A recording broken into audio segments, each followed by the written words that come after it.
Salam kerahiman.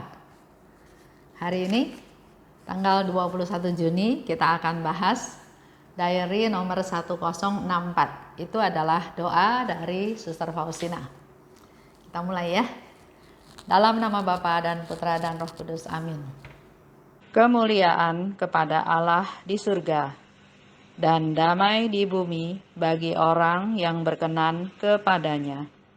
Kami memuji Dikau, kami meluhurkan Dikau, kami menyembah Dikau, kami memuliakan Dikau, kami bersyukur kepadamu karena kemuliaan-Mu yang besar. Ya Tuhan Allah, Raja Surgawi, Allah Bapa yang Maha Kuasa.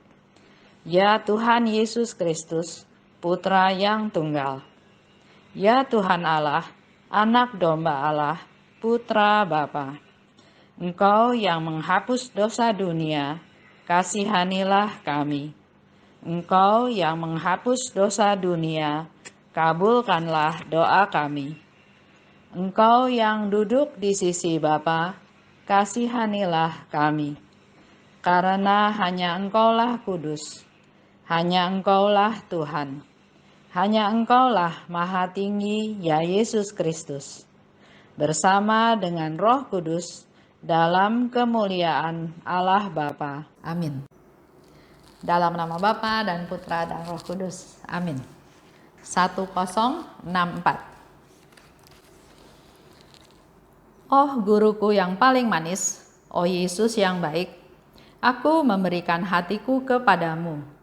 Bentuklah dan tatalah hatiku seturut kehendak-Mu. Oh kasih yang tak terpahami, aku membuka pintu hatiku kepadamu. Laksana sekuntum mawar membuka diri terhadap kesegaran embun pagi. Wahai mempelaiku, hanya Engkau yang mengetahui keharuman bunga hatiku. Biarlah keharuman kurbanku menyenangkan hatimu. Oh Allah yang kekal, sukacitaku sepanjang masa, sudah di bumi ini Engkau menjadi surgaku.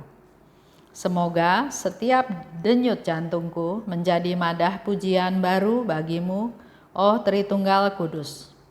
Kalau aku mempunyai banyak hati, sebanyak tetes air di samudra, atau sebanyak butir pasir di seluruh bumi, semua akan ku persembahkan kepadamu, oh kekasihku, oh harta hatiku.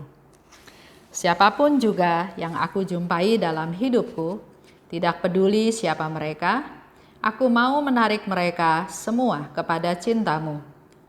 Oh Yesusku, keindahanku, istirahatku, satu-satunya guruku, hakim, juru selamat dan mempelaiku, semua sekaligus. Aku tahu bahwa gelar yang satu akan mempengaruhi gelar yang lain.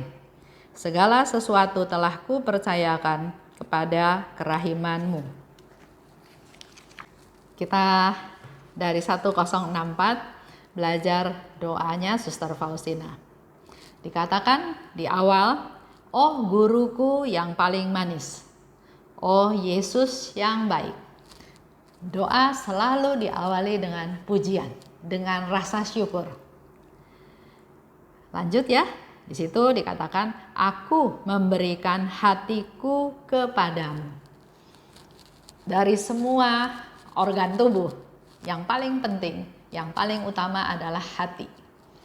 Tempat Tuhan bertahta, hati nurani. Ya. Aku memberikan hatiku kepadamu.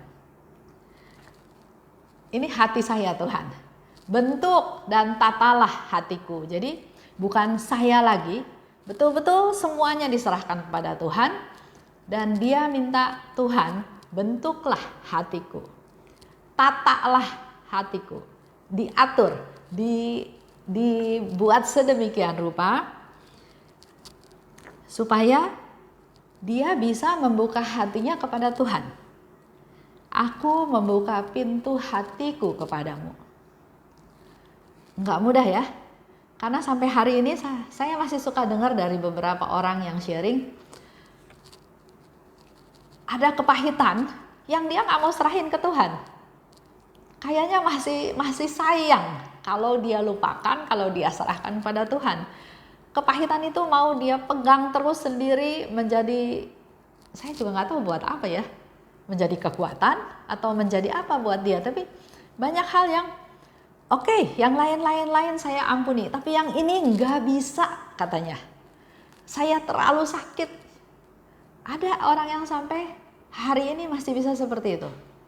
Ada seorang ibu ya, dia bertengkar sama mertuanya. Mungkin zaman dulu masih zaman dimana si mertua itu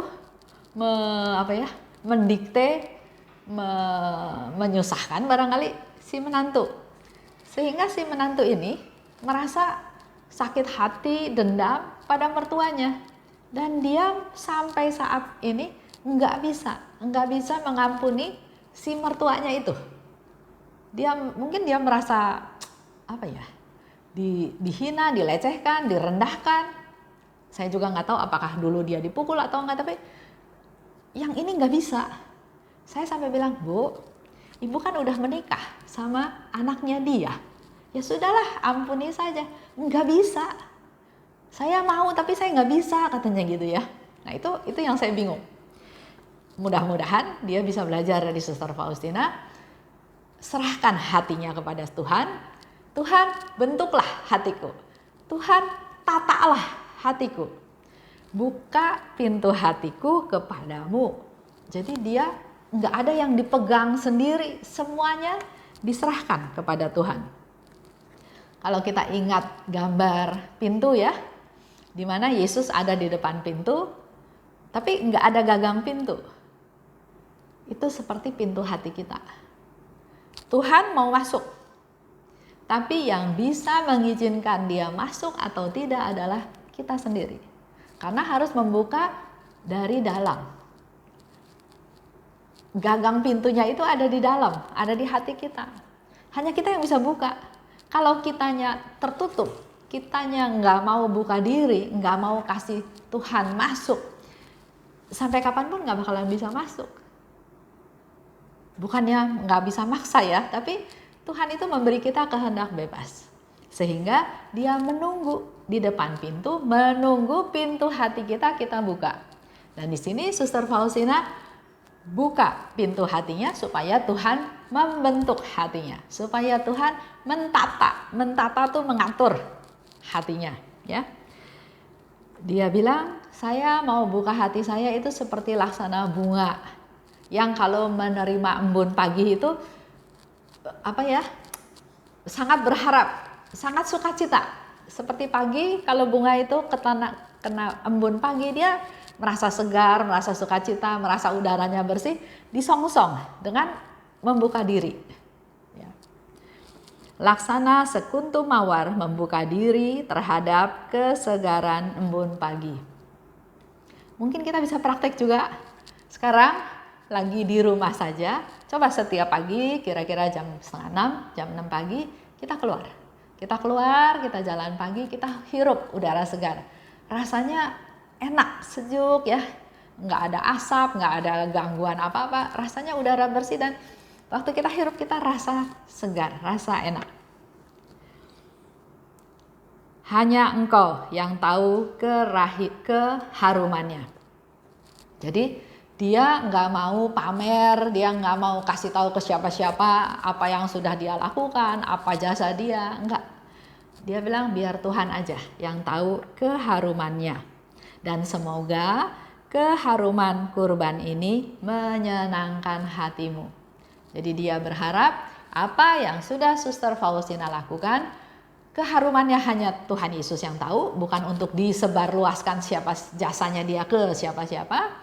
Dan dia berharap keharuman ini menyenangkan hatimu. Itu salah satu sikap rendah hati ya. Dikatakan lagi, semoga setiap denyut jantungku menjadi madah pujian.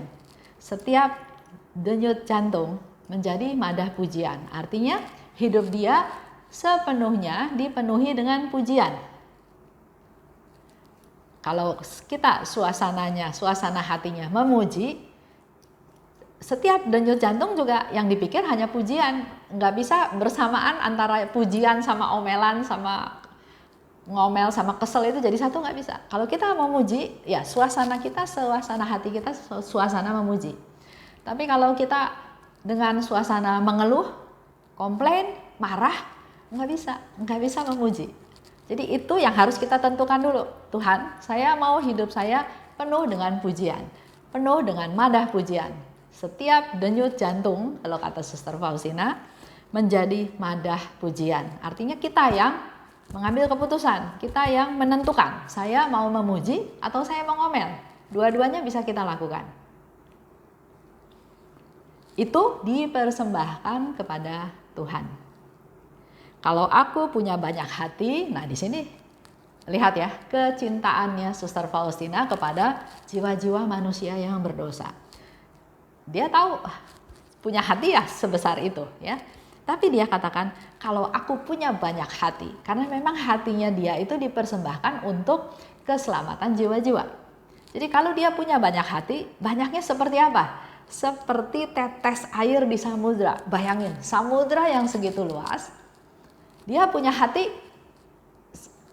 satu hati itu satu tetes air. Jadi kalau di dalam samudra itu betapa ratusan ribuan jutaan hati. Kalau dia punya hati sebanyak itu, juga dia bilang dia pengen punya hati seperti butir pasir di seluruh bumi. Bumi ya, nggak usah seluruh bumi lah, di pantai. Pasirnya berapa banyak. Nah, Suster Faustina bilang, dia pengen punya banyak hati yang seperti pasir di seluruh bumi. Yang seperti tetes-tetes air yang akhirnya menjadi samudra. Jadi dia pengen punya hati yang banyak sekali, dan itu semua dia mau persembahkan kepada Tuhan. Itu semua dia mau persembahkan kepada Tuhan. Itu keinginan dia ya. Sekarang apa misinya? Apa tugasnya Suster Faustina? Dia katakan, siapapun yang aku jumpai dalam hidupku ya, siapapun yang aku jumpai, kenal, nggak kenal, ketemu di mana, ketemunya kebetulan, atau ketemu memang bertemu, atau juga jiwa-jiwa di purgatorium. Siapapun yang aku jumpai, tidak peduli siapa mereka. Jadi buat Suster Faustina nggak peduli siapa. Termasuk ingat nggak satu cerita yang saya pernah cerita, di mana ada tentara Jerman yang bukan tentara Jerman. Ada seorang bapak yang merasa berdosa karena dia menyebabkan satu keluarga kecelakaan ketabrak kereta api. Suster Faustina ternyata yang menggiring pastor itu supaya ketemu sama si bapak ini. Berdoa, mendoakan, doa koronka sampai akhirnya dia menerima sakramen tobat. Sampai akhirnya dia punya iman, punya kepercayaan bahwa Tuhan ampuni saya. Karena awalnya dia merasa nggak mungkin Tuhan ampuni dia karena dosa dia besar sekali. Dan ternyata itu kerjaannya Suster Faustina. Jadi dia nggak peduli siapa mereka. Yang Suster Faustina mau adalah menyelamatkan banyak jiwa. Aku mau menarik mereka semua kepada cintamu. Jadi jiwa-jiwa itu dia ingin tarik bukan untuk Suster Faustina, untuk diberikan, dipersembahkan kepada Yesus. Karena Yesus berkali-kali bilang bahwa engkau akan menyenangkan aku kalau engkau memberikan banyak jiwa. Jiwa-jiwa yang memang butuh kerahiman Tuhan. Ya. Segala sesuatu telah kupercayakan kepada kerahimanmu. Apapun yang terjadi, jiwa-jiwa apapun, yang manapun. Pernah ya satu kali begini. Suster Faustina lagi doa. Tiba-tiba dia merasa kayaknya di samping dia ada roh tertentu, tapi dia nggak tahu juga ini roh baik atau roh jahat. Sehingga dalam doanya dia berdoa buat roh itu, dan dia katakan kalau ini roh baik, selesai dia berdoa, roh itu harusnya pergi, nggak ganggu dia lagi, gitu ya. Dan setelah selesai berdoa, roh itu pergi. Ini mau diceritakan aja bahwa dalam keadaan apapun, Faustina peka dan dia peduli. Dia nggak tahu itu roh baik atau roh jahat, tapi dia berdoa Dan kalau dia roh baik, harusnya dia udah bisa pergi gitu kan. Contoh lagi, dia pernah lagi jaga pintu di biara ya. Agak sore dia lihat suster-suster pulang lewat pintu itu, baru menguburkan salah satu suster yang meninggal. Tapi di belakang suster-suster itu dia lihat ada banyak roh yang ikut. Dia langsung di sana tergerak, roh-roh itu butuh didoakan. Jadi dia langsung berdoa buat jiwa-jiwa tersebut supaya bisa segera menyelesaikan segala sesuatunya dan dia bisa pulang ke rumah Tuhan. Jadi dikatakan di sini Suster Faustina bilang, segala sesuatu telah kupercayakan kepada kerahimanmu. Yesus itu buat Suster Faustina banyak gelarnya ya. Dikatakan di sini Yesus itu punya gelar, engkaulah keindahanku, engkaulah istirahatku. Suster Faustina juga pernah bilang begini, dia pelayanan. Nah ini refleksi buat kita semua juga ya. Biasanya kita kan melakukan pelayanan, mau pelayanan kita bikin persiapan, bikin acara ini, acara itu, kayaknya sampai habis-habisan supaya acaranya berjalan dengan baik. Dan setelah acaranya selesai, tinggal capeknya. Udah, acara udah selesai, sekarang tinggal capeknya, tinggal saya istirahat. Karena sudah kerja begitu berat, acaranya selesai dan kita istirahat. Beda dengan Suster Faustina. Suster Faustina bilang bahwa pelayananku adalah istirahatku. Jadi kalau dia melakukan pelayanan, itu adalah istirahatnya Suster Faustina. Beda sama kita ya. Kalau kita mau pelayanan, energi kita dipakai habis-habisan. Setelah pelayanan, kita juga kecapean. Beda dengan Suster Faustina. Saya juga mula-mula pikir, kenapa ya kok beda? Akhirnya, ini nggak tahu, ini pemikiran saya saja. Pada waktu saya mau melayani, kita memang melakukan persiapan. Kesatu, harus dipersiapkan dengan sebaik-baiknya supaya berhasil. Jangan gagal, jangan malu-maluin. Kalau mau bikin seminar, pengennya yang datang banyak. Kalau yang datangnya sedikit, wah gimana nih seminar gagal. Jadi konsentrasinya ke sana ya. Nanti mau acaranya siapa yang bicara, siapa yang pujian, seragamnya apa, tempatnya di mana, konsumsinya seperti apa. Fokusnya ke sana ya. Acara bagus, acara berhasil, puji Tuhan. Semua senang ya. Tapi udah gitu semua kecapean. Karena udah habisin tenaga di depan. Nah, beda dengan Suster Faustina. Dia kerja seperti biasa, pelayanan itu adalah istirahatku. Setelah saya evaluasi, saya pikir-pikir, kenapa beda ya? Pelayanan, kita setelah pelayanan capek, tapi kok Suster Faustina malah pelayanan itu adalah istirahatnya dia. Akhirnya saya tahu, menurut saya, karena yang dilakukan oleh Suster Faustina, pelayanan itu bukan berhasil, bukan acaranya rame, bukan yang ikutan banyak, bukan yang nyanyi bagus, bukan konsumsinya bagus, tapi apa yang dia bisa berikan, hatinya, ketulusannya, perhatiannya. Jadi nggak perlu persiapan apa-apa, karena memang itu sudah dia lakukan sehari-hari. Jadi waktu pelayanan itulah istirahatnya dia. Beda sama kita, mau tampil bagus, nyanyi, latihan, biasanya sehari 1 kali tampil, latihan 1 kali, sekarang 4 kali, 5 kali supaya bagus. Terus apa lagi? Nah itulah, akhirnya saya pikir ya, mungkin kita udah harus merubah mindset kita juga, bahwa dalam pelayanan yang dilakukan itu bukan keberhasilan, bukan berapa banyaknya, tapi kita lebih menyiapkan apa yang kita bisa beri. Apa yang kita bisa beri otomatis adalah apa yang kita punya. Nah, yang perlu dibikin persiapan, bukan mau acara baru persiapan, tapi kita selalu menyiapkan diri. Supaya pada waktu pelayanan nggak ada kerja ekstra. Kita sudah punya, step berikutnya adalah dalam pelayanan kita memberi. Jadi pasti nggak capek. Coba ya, nanti kita coba kalau ada acara tertentu.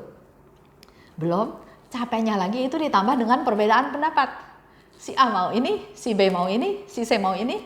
Akhirnya bukannya bicara bahas tentang pelayanan, akhirnya debat. Siapa yang lebih benar, siapa yang harus didengerin. Nah, disitulah mungkin kita bisa belajar banyak ya. Jadi gelarnya Yesus, keindahanku, istirahatku, guruku, hakim, juru selamatku, mempelaiku, kekasihku, teman, sahabat, Tuhan, pelindung, penyelamat, penghibur, kekuatanku. Itu gelar-gelar yang Suster Faustina rasakan terhadap Yesus. Nah, sekarang mungkin buat kita juga sama. Menurut saya, menurut Bapak Ibu, Yesus itu siapa sih? Hakim? Penyelamat? Guruku? Kalau guru kita nurut nggak sama dia? Atau sering bantah? Ya. Kekasihku? Apakah kita memperhatikan dia? Atau kita lebih banyak, Tuhan perhatiin saya butuh ini, saya butuh itu, saya kurang ini, saya kurang itu. Kita bisa refleksi, ya. Baik, saya akhiri pertemuan hari ini. Kita doa penutup. Semoga Tuhan juga membuka hati kita, membentuk hati kita, mentata hati kita supaya semakin bisa dipakai oleh Tuhan sebagai alatnya. Dalam nama Bapa dan Putra dan Roh Kudus, amin. Allah Bapa yang Maha Baik, terima kasih atas pembahasan pada hari ini. Benar Tuhan, kami juga ingin belajar dari Suster Faustina untuk berani memberikan hati kami. Inilah hati kami ya Tuhan, bentuklah hati kami, tatalah hati kami, agar menjadi seperti bunga mawar yang begitu merindukan jamahan-Mu, embun pagi daripadamu, untuk merubah hati kami menjadi hati yang berbelas kasih, hati yang peduli pada orang lain, hati yang kami persembahkan untuk menjadi alat-Mu, sehingga semakin banyak orang yang mau mengerti, mendengarkan, dan mengalami kerahiman Tuhan. Berkati kami semua Tuhan, agar kami punya hati yang murni, hati yang bersih, hati yang terus-menerus memuji Engkau, dimanapun dan dalam keadaan situasi apapun. Amin. Dalam nama Bapa dan Putra dan Roh Kudus, amin. Salam kerahiman.